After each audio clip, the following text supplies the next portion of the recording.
I am hanging out with the new Victory Pro Wrestling Women's Champion, the one and only Salem. Congratulations, Salem. Long overdue. Long overdue. So tell me about the emotions you're feeling right now. I'm upset. This should have happened months ago. I've been screwed out of this twice. Are you kidding me? Yeah, you have been screwed out of it twice. Yeah. So who do you think's coming after you now? Doesn't matter. It's an open challenge in 2 weeks in Connecticut, August 24th. Open challenge to any woman who wants to step up. All right. Thank you for a moment of your time, Salem. Now here, Robles, Chica de la Ola Ola, you're facing off against Tiffany Avatar, Kaiju Pro Wrestling. What are your thoughts going into that match? First of all, this should come as no surprise as I had won the #1 contendership back in March. And you guys know the Phoenix title is blue, and I have a beautiful red belt from Warrior Breed Wrestling. And you guys know red, blue, and the star of the island, La Chica del Ola Ola, would make a great flag of representation carrying more titles back home. God knows that title seriously needs a vacation with me. All right. So what are your thoughts for Tiffany? She's the cotton candy princess. She's so used to getting sweet and everything. She's gonna get cavities not only on her tooth, but she's gonna get a really, really bad heartache when she loses that title. So girl, I don't even know why you're trying. Like, you're double shotted. What are you doing? All right. Make sure you get your tickets for Kaiju Pro Wrestling in Bristol, Connecticut. You better get your tickets. How are you doing? I'm doing great. I'm enjoying myself at FanFest, and I'm so excited to meet you finally in person. It's been a year since we were on the podcast itself, but now we get to hang out for a moment, and I really appreciate you and everything you're doing. I know. And then, they're raffling that picture that Dennis had done off of Frank, which is absolutely incredible. That is incredible. So I see people are buying a lot of the raffle tickets and everything. So I'm proud that he still remembered. I mean, I always say to the fans that without the fans, we would not be having this event. Very true, very true. And he's definitely remembered to this day, and he'll be remembered forever. He certainly will. And for people like you that help it along, the family will thank you. Thank you very much. Barbara Goodish, make sure you follow Barbara Goodish. Any Bruiser Brody stuff you want signed or buy it from her. Message her on Facebook. That's right, Bruiser Brody. Check it out. Check it out. Huss. I just want to say that was super rude of you to walk away from me earlier. Talking to the New York State champion, you're going to have to pay up. Do you take Kale? Dude, goodbye. Whip wreck, Cation, doesn't matter. We'll see what happens, but it looks like we have a special guest. Get my earplugs on. No. You was looking for Tina, and then you talk about people dominate tonight, all right? The Dirty Deeds, they got nothing. We're going to have the new Starlet Champion. What's going on? Hi, I am fearless princess, so why not team up? All right, now just announced by Mr. Joel Maximo for February. It's called the Shadow Ban, and I was like, that's kind of... Hold on. Let me speak. Okay? But today I got a very special guest. I got the great.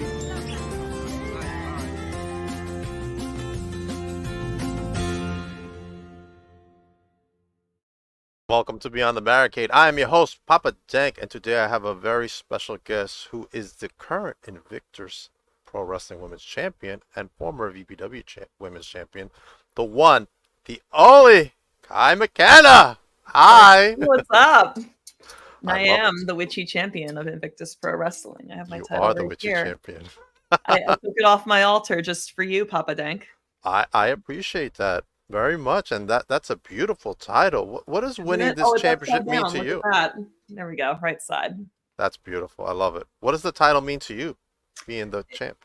It means a lot because before I got hurt, so I was #1 contender for this championship, and I was supposed to have a title match a couple of weeks later after winning that contendership, right?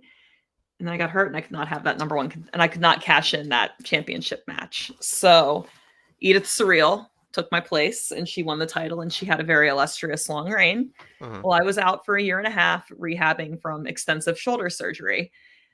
And upon my return to the ring this year, I was able to cash in that title opportunity against Clara Carreras, and I emerged victorious. So we always talk about finishing the story, right? Like Cody and finishing the story. This was kind of my story to finish, was getting so close to getting my first championship all those years ago, and then having to go through the process of rehab and the delay in getting that title opportunity, and then finally being able to cash in on it.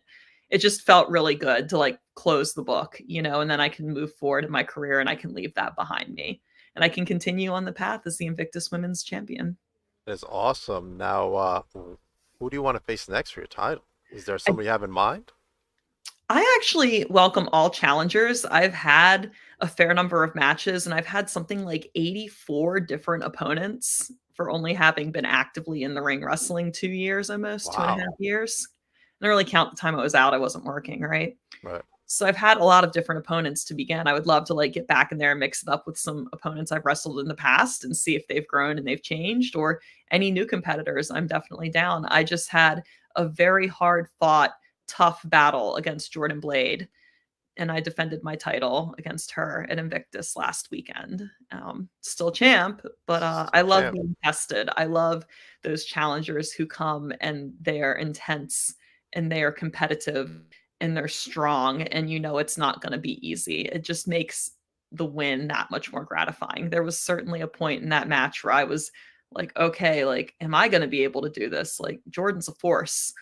And I had to dig really deep, and it really kind of shows you what you're made of when you put in those situations, and are you able to adapt and overcome and still find your victory at the end of the night. So I love a good challenge. I welcome anyone who's going to pose a challenge to my title. Okay, all right. Is there anyone out there in the independent scene that you would like to wrestle that you haven't wrestled yet? If not for Invictus, for any other promotion? I'm sure there's someone that's caught your eye, but like, man, I want to have a match with that person. Sure, I'm trying to think, because like I've had the fortune lately of kind of going all over and having matches with all kinds of people. I would love to wrestle Kenzie Page. I've not wrestled Kenzie yet. I'm a big fan of her work. I think she's very intense. She's very hard hitting, and she means business. And that's my kind of wrestler. It would be an honor to step in the ring with someone like Kenzie.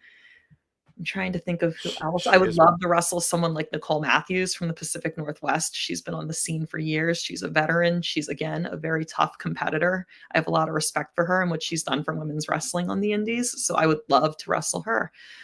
The list goes on and on. There are so many talented individuals these days, and there are more women wrestling than ever before. So it's like we could talk about this for hours, honestly. Which is amazing and awesome. But still, now, as my conversations happen with many talent all over the United States, there's some places that still don't have a lot of women's wrestling. So what are your thoughts on those places that just doesn't have enough women wrestlers in their area?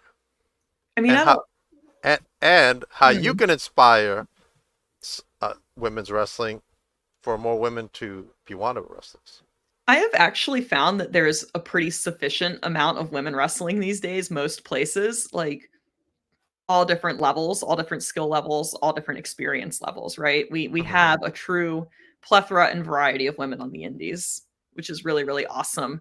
But as more women have stepped up to the plate, the opportunities haven't grown. There's still generally like one women's match on a show, maybe two if you're lucky.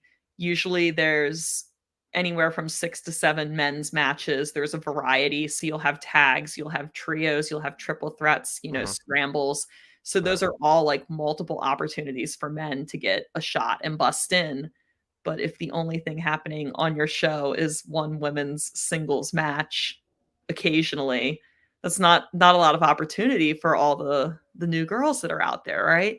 So I would like to see more opportunities for women in the space of just maybe more women's scrambles, maybe more women's fatal four ways, more women's tag teams. I love a women's tag team match. I just want to see more spots for women on the cards, because then I think that people will realize there are a ton of us out there. Just because you don't always see us doesn't mean we're not always there. We have to, it's like you got to fight. You got to fight tooth and nail to get those spots, because they're so few and far between.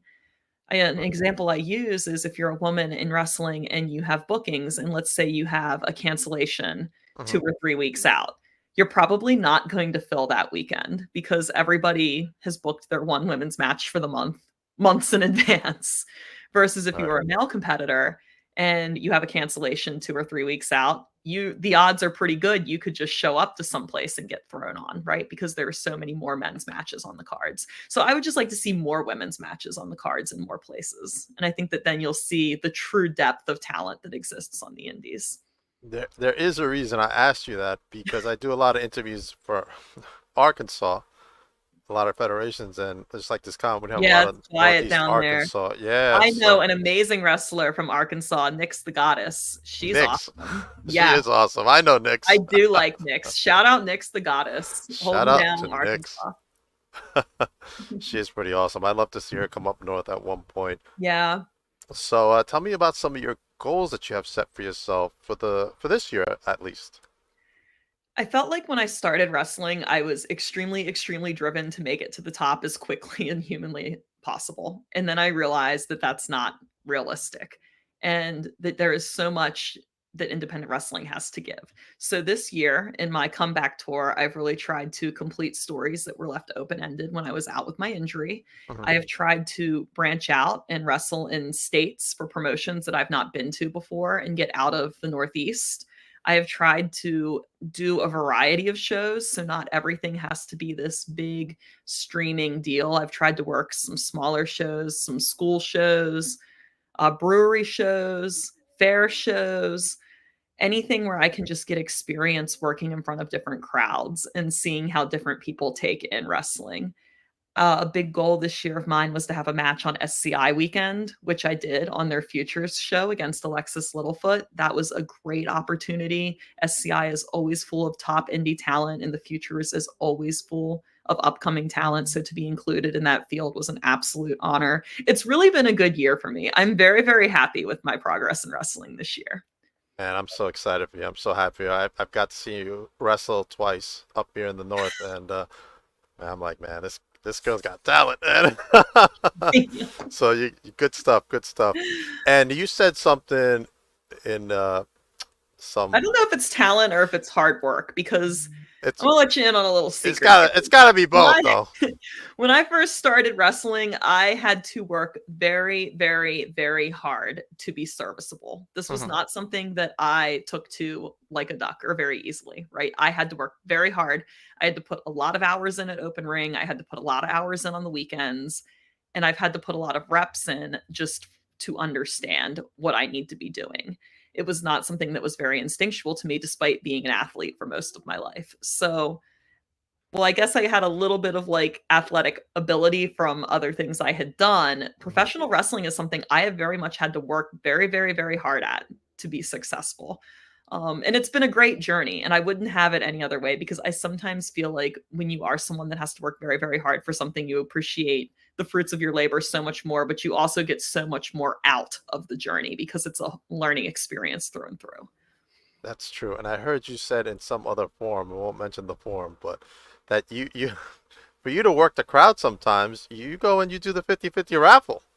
Yeah, it's like, honestly, that's like, okay, so like little secret here, pull the curtain back, little secret. Just a little bit. If you are wrestling somewhere for the first time as a babyface and you have the opportunity, maybe they have 2 shows back to back, right? Or maybe you rode up with friends and you're not on this show, but you're going to be on the next one, right? If you're in that type of situation and you know you're going to be booked as a babyface, I would encourage you to do something like the 50-50, because then you are talking to every fan in that building and you're already cultivating that relationship. I guess even if you're the heel, that still applies, because they'll know you. And then when you start being a jerk, they'll go, oh, okay, yeah, we're supposed to boo her. We like her. We'll boo her, whatever.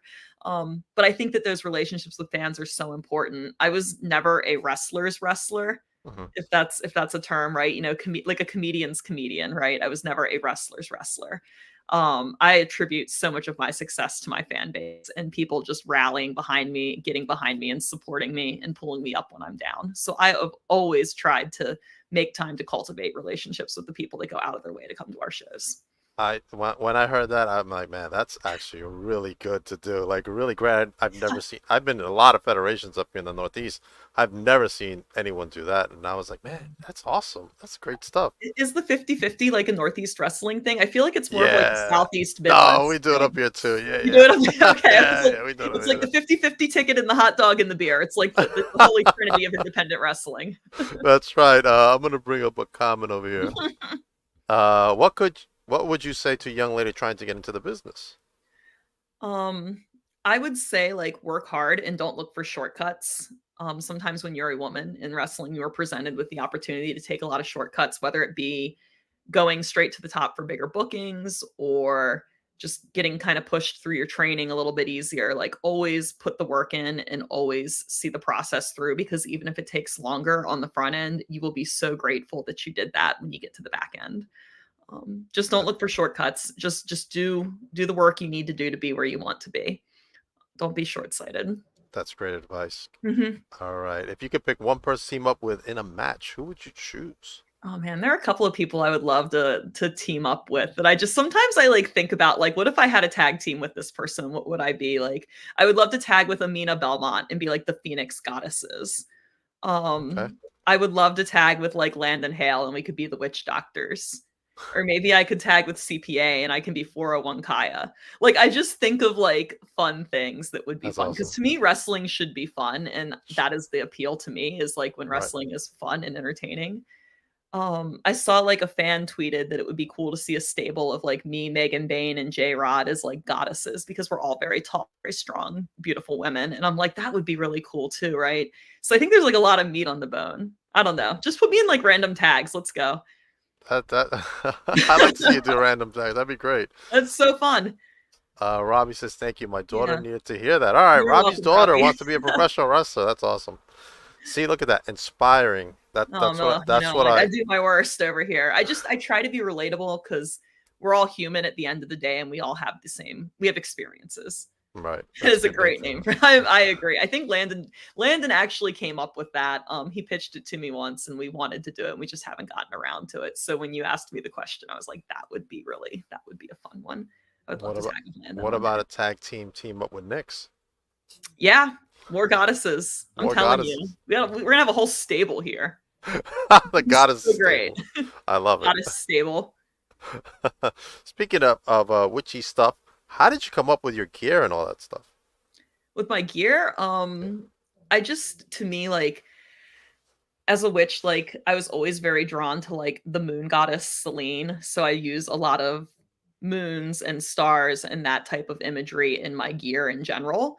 As far as like what else inspires me, as far as the actual look, I was really inspired by how Sasha Banks had a look. Maybe the color changed, maybe the theme changed, but like her gear had a look that was consistent and continuous all throughout her career, right? Even when she did the Sailor Moon inspired gear that was amazing, it was still like Sasha Banks does Sailor Moon. So I always wanted anything I did to be like Kaia Mckenna does Mothra, Kaia Mckenna does Star Wars, Kaia Mckenna does Celine, Kaia Mckenna does Kawada. I had Kawada inspired gear for a while. So I always wanted to have a look that was synonymous with myself. And then I just infuse the inspirations into that look. So that's where that kind of roundabout answer we got there, right? All right, I like it. I like it. Robbie says his daughter's 15 and makes her debut this Saturday. My God, I wish I could have been wrestling at 15. At 15, I was going to indie shows, but I'm 34. There was not a lot of opportunities for women to train when I was 15, but I love that there is now. Like, if I was 15 years old now, I would absolutely go to wrestling school. I think that's so cool. I love that. I love like Billy Stark started very young, right? And she's so talented. And I think it's so amazing that existed for her. Like, that's so cool. I love that. That's awesome. Now, speaking of training, where did you go train and who were your trainers during your initial training? I trained at Black and Brave Wrestling Academy in Davenport, Iowa, underneath Seth Rollins and Merrick Brave. Oh, I knew who that was. Once you said Black and Ray, I was like, I know what that is. That's awesome. So tell me about your experiences during your first training.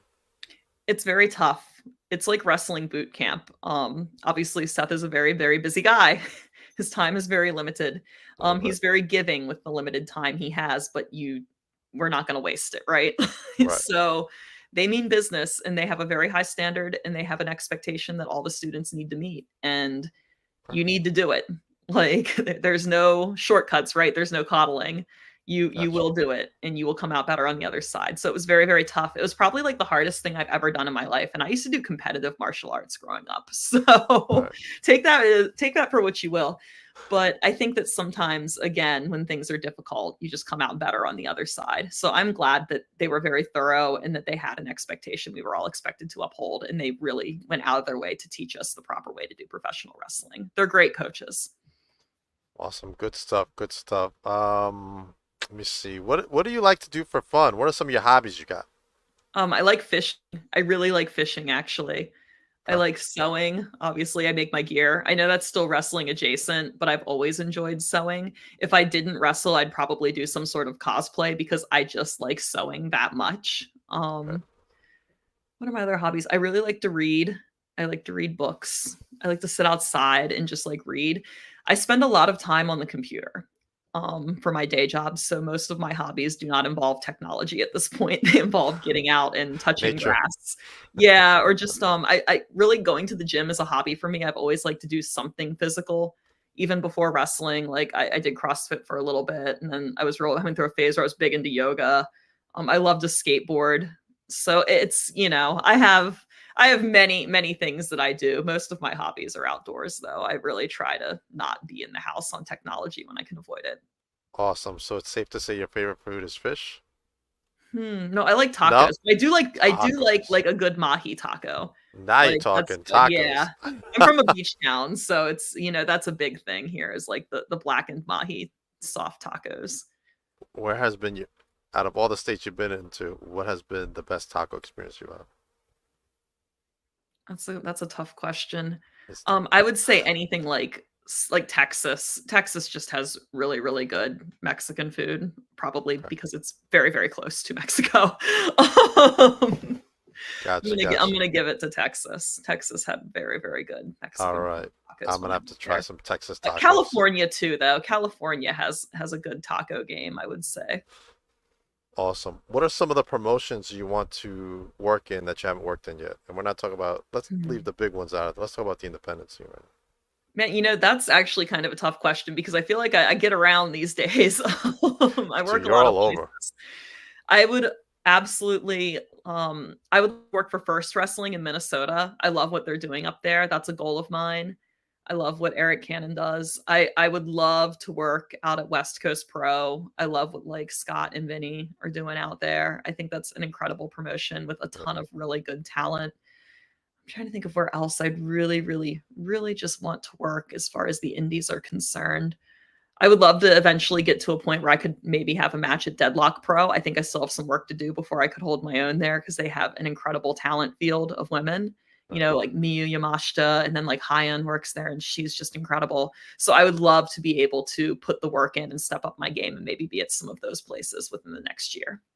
All right, awesome. Now, what about what has been your toughest match to date in professional wrestling? That match I had last week with Jordan was pretty tough.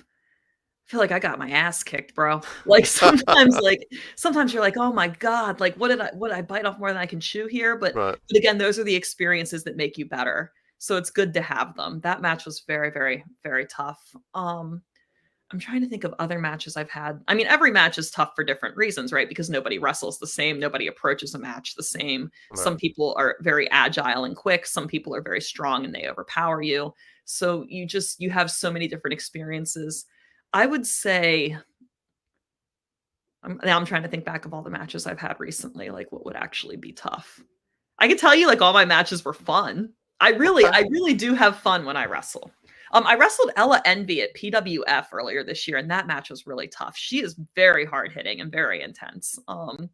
She talks big game, she's talks. So you kind of have a tendency, okay, she's just talking, you're going to underestimate her. But then like when it comes down to doing business, she does business. And it's like, oh, okay.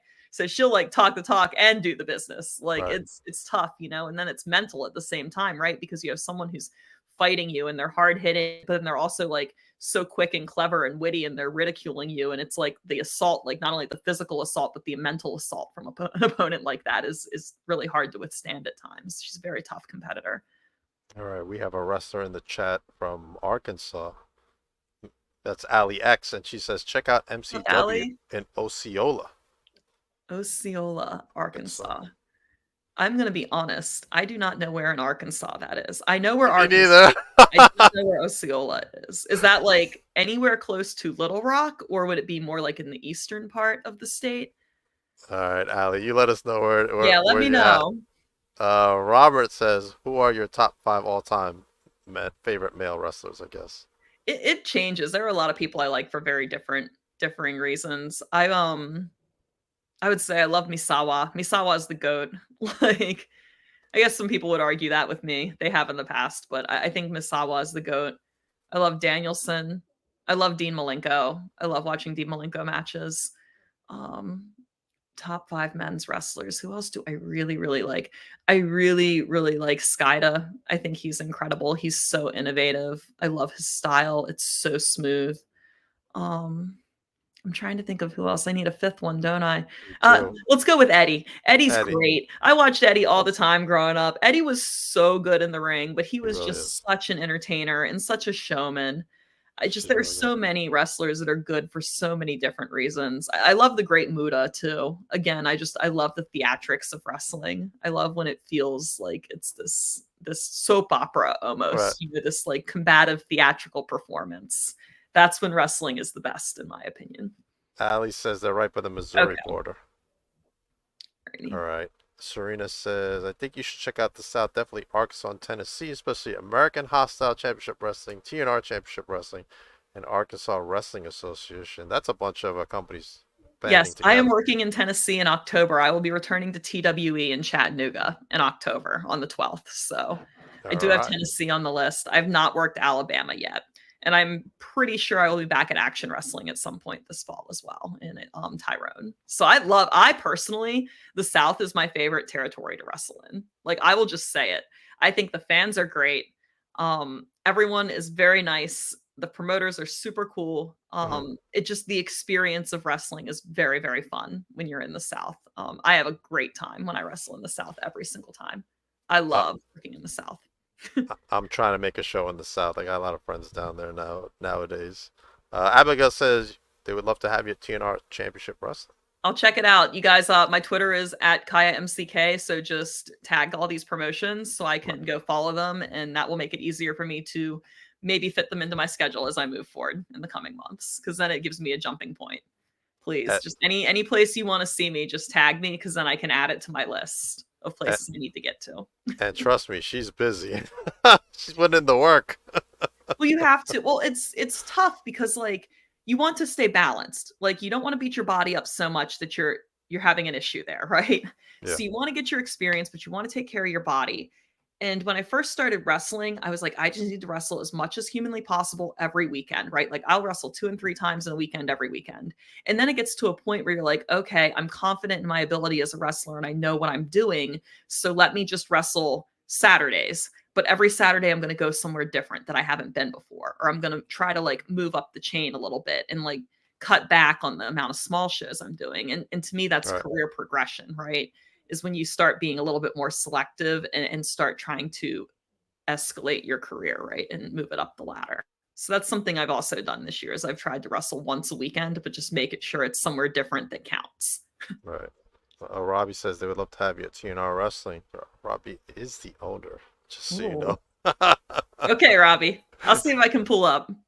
Or as he goes by, Rob Father. The Rob Father. I love that. Is it father or father? Is there an accent on it? That's just father. Rob is it father if you're up in Boston or New York maybe then? His daughter is making her debut this weekend. I love that. That's fun. I hope she has fun. You tell her that she just needs to worry about having a good time. That is awesome. That's so key. It really is key. I, for a minute, was not having fun when I was wrestling. And not only does that kind of suck mentally because you feel bad about yourself, but also it stifles your ability to learn and improve. Because if you're so bogged down in the negativity and you can't have fun, you're never going to experience growth and you're never going to get better. So you have to learn to have fun because that's when you're going to have your most growth. There's a little advice. Unsolicited advice. That is some great advice. And any advice I heard is the best advice because you should be listening to all this stuff and soaking it all in. I don't know. I've gotten some not so great advice from time to time, but the thing is you have to take in everything and then just see how that applies to you and your situation. That's what I do. I will hear anybody out because you never know when good advice is going to come, but not all advice is worth your time. So take it for what it is. The debuting Abigail is in the chat with us. Thank you. I appreciate it. Coming from someone like you really means a lot. Thank you. You're going to kill it, Abigail. I'm in your corner. I want you to have so much fun. You trained so hard for this moment. Just go enjoy it. Go enjoy it. It's all up from here. That's right. Now, you mentioned Dean Malenko earlier. Have you ever had a chance to meet him? I have not. I do not believe he was agenting at AEW when I had my match there a couple of years ago. I'm so sad about it. Oh, So I got to get back there at some point. Actually, I saw him at the last big event up here in New York. He was doing an autograph awesome. signing. Yeah, he was really nice too. He's a legend. My first day of wrestling school, they asked who one of our favorite wrestlers was, and I said Dean Malenko, and there were people that laughed at me, and I was like, "You guys are idiots. Dean's the Why? Like, yeah, exactly. I guess like most people would probably say like John Cena or Triple H or maybe The Rock, and those are all perfectly acceptable answers. Right. But I'm a little bit more of a tape nerd, so I was like I like Dean Malenko, and everyone's like. And then they're like, well, how old are you? And I'm like, oh, geez, here we go. Now I've just made myself sound old. I mean, I watched Dean when he was in WCW, so. Yeah, and I remember ECW too, because I'm like an East Coast girly. There's a match he had with Eddie. It's from ECW TV in August of 1995. It's a 2 out of 3 falls match, and it is incredible. It is one of my favorite matches of all time. I absolutely love that match. I can even tell you. There you go. Now you know exactly where to find it on Peacock. That's right. Abigail says, I really hope I get to meet you eventually and talk about wrestling. Yeah, that'd be great. I'll have to make my way down there. That Booker and TNR wrestling. And, yeah, my fall's a little bit busy. I have to do real life, unfortunately, from time to time. So I'm gonna do some real life stuff for the fall, and then I'll be back on the roads again in November-ish, December-ish. So. Awesome. Now, when do you come back to Invictus? When's the next show? October 4th, I will be facing Clara Carreras in a rematch for the women's championship that she has demanded. Ooh. She has been a brat. It is a brat summer. She has taken that very to heart. Oh, man. I wrestled her for the title upon my return to Invictus. I beat her fair and square, 1, 2, 3, clean pin. And she threw an absolute fit over it. It's like, okay, I get it. I mean, I'd be frustrated too. Your emotions run real high. It sucks to lose a championship. It's never a good feeling. Whatever. Should get it out of your system. Whatever. Yeah, I mean, like I said, we all process our emotions differently. Like, homegirl is just going through it that day. It's fine. Come back to have my defense against Jordan. She's jumping on the apron the whole time. I pull off the defense against Jordan, and then in the post match, she gets in the ring. She wants to challenge me. I'm like, it's fine. We can go. We'll go. You want a rematch? You got it. You got it. You can have it. You have it anytime. You want to have it next month? Let's go. And then she starts beating me down again. And it's like, okay, 2 post-match beatdowns. Like, you're not setting yourself up for a good time when you get in the ring with the witch in October. I'm just going to say, because Karma doesn't forget, and she certainly comes to collect. I said what I said. You said what you said. Robert says, have you tried to wrestle for NWA? No, but I want to so bad. That's like a bucket list item for me as like a huge wrestling nerd, is to work for NWA. That is something I definitely want to do. Even if I don't get around to it this year, it is something I want to. It's a goal for next year. Like this year, my goals were very much like come back from my injury, get reacquainted and comfortable in the ring, make some serious strides with my work, win some championships, and let everybody know that like, yeah, I was gone, but I'm back and I'm here to stay. That was my goal this year, was establishment. So like next year, like that's when I really want to start making a push to be on NWA, to be back on AEW, to work for TNA, to really kind of get back on the radar of these bigger places that I know that I am there in my future. It's written in the stars. I will be there. It's not a matter of if, it's a matter of when, right? I 100% believe you. It was simply delayed. I 100% believe you. My long-term plan.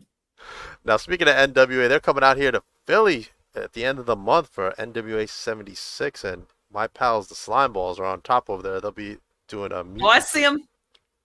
Looking slimy. Oh There man, they are. have you ever done a show with them? I haven't, no. They're really good, man. I'm not saying that because they're my pals, but they're really good. What makes a wrestler good to you? I want to hear your opinion To on me, this. their in-ring work, their character work, and the way they engage the crowd, like they get reactions from the crowd, and it's just Crowd engagement is so important. it is. I feel like it's key to having fun too. Like if you're working the crowd, you're having more fun when you're wrestling from Right. a wrestler's standpoint, or I am at least when I know that I can work the crowd. But I always wonder, I always want to know what people think makes a good wrestler from like different perspectives, you know? Because like my perspective is not yours, obviously, and vice versa. Right. So it's always fun to hear what makes a wrestler good. Yeah, for me, it's definitely crowd engagement. If you get the Mhm. crowd on your side or against you, I think the pops are bigger when they're against you, though. In my It opinion. depends. It depends. If you really are a good baby face and you've got a lot of fire and you've got a lot of fighting spirit, you can get people behind you.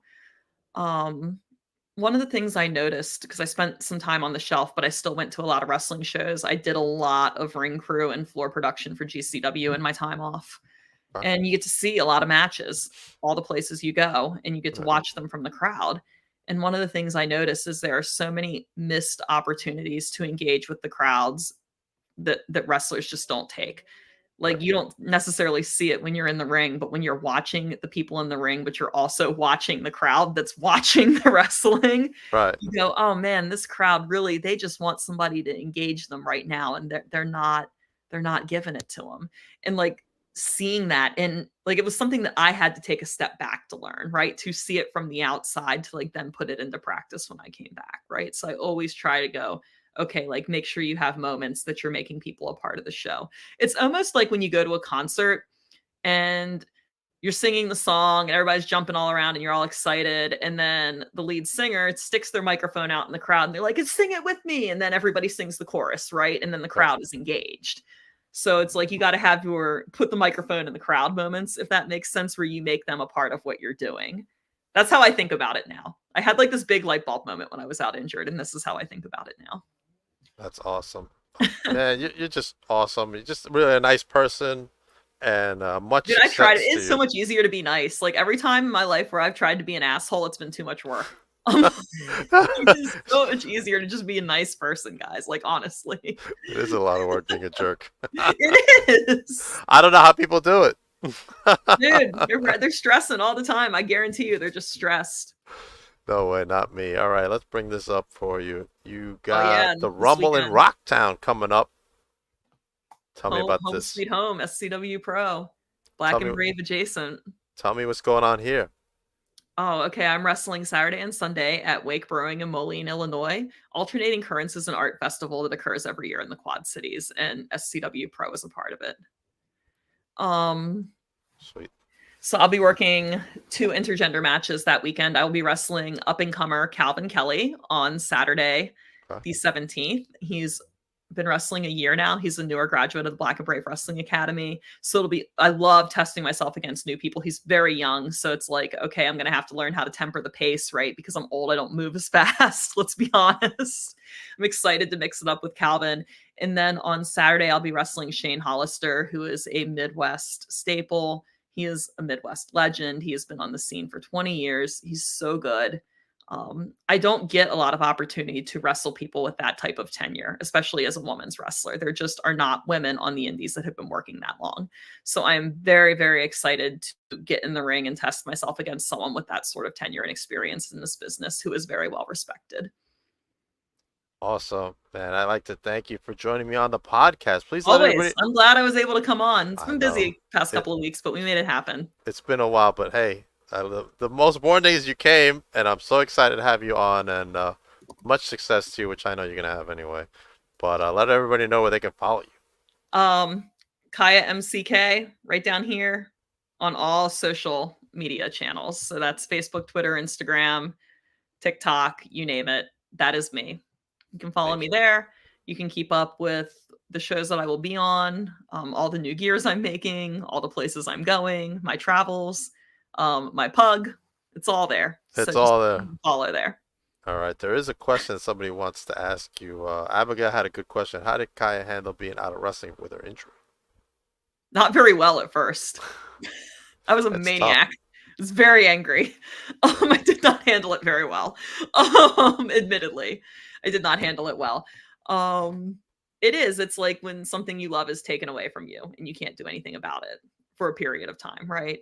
So you have to. It's like a loss that you have to grieve, and you kind of have to go through the grieving process for this loss. So like you're angry about it, and then you're upset about it, and then like you're optimistic about it, and then you make peace with it, and you go through the motions, right? And one of the biggest hurdles I had with my recovery is I put a lot of emphasis on my physical recovery, but did not address that mental state. And I had to actually go see a sports psychologist to address that performance issue that I was having that was all mental and nothing physical, to like come to terms with my injury, what I had been through, to move past it and be able to perform on the level I wanted to perform on. Because when I initially came back, I was like very hesitant. I almost had the yips a little bit, if that makes sense, because I was just so afraid of getting re-injured and I just could not mentally get past that. So I had to stop the physical recovery for a little bit and put a little bit of emphasis on mental recovery. So I don't want anybody to get injured. I hope you never experience an injury, but if you do, just know that the recovery is just as much mental as it is physical, and you need to create time for your brain and your feelings and your emotions to heal from that experience as well. Yeah, thank you for the advice for everybody out there. Appreciate you always. Just want to make one quick announcement before I head out. I'm returning to the big event this November. Ooh, and I'm so excited to be part of the big event. Yeah. What is the big event? It's big, clearly. It's a it's a convention, a wrestling convention. Already announced. Okay, like a WrestleCon or something like that. That's fun. Exactly. And I'm so excited for you. So far announced is Paul Heyman and MJF. Man, that's gonna be a big convention. It's gonna be huge. There's a lot more, but you know, I'll be here all the time. I've only done a convention once, and it was really fun. I did StarCast in Chicago last year, and I had a blast. Oh, you did StarCast. Oh, I did do StarCast. Huge. I was between Lash LaRue and Effie. We had a blast. It was fun. Wow. Last time, who was I with? No, I was in the corner. I was away from everybody. The time before, we were next to Izzy. Oh, that would be fun. Maybe I need to come do another convention. Maybe I need to look into this. You need to look into this. Oh, there was also a dude with a pug that was by us too. So it was a really great day. Kai, I appreciate you. Make sure everybody follows her on all forms of social media. Yes, please. Everybody have a good night. I'll be back actually in 10 minutes with another guest. We'll stay magical, guys.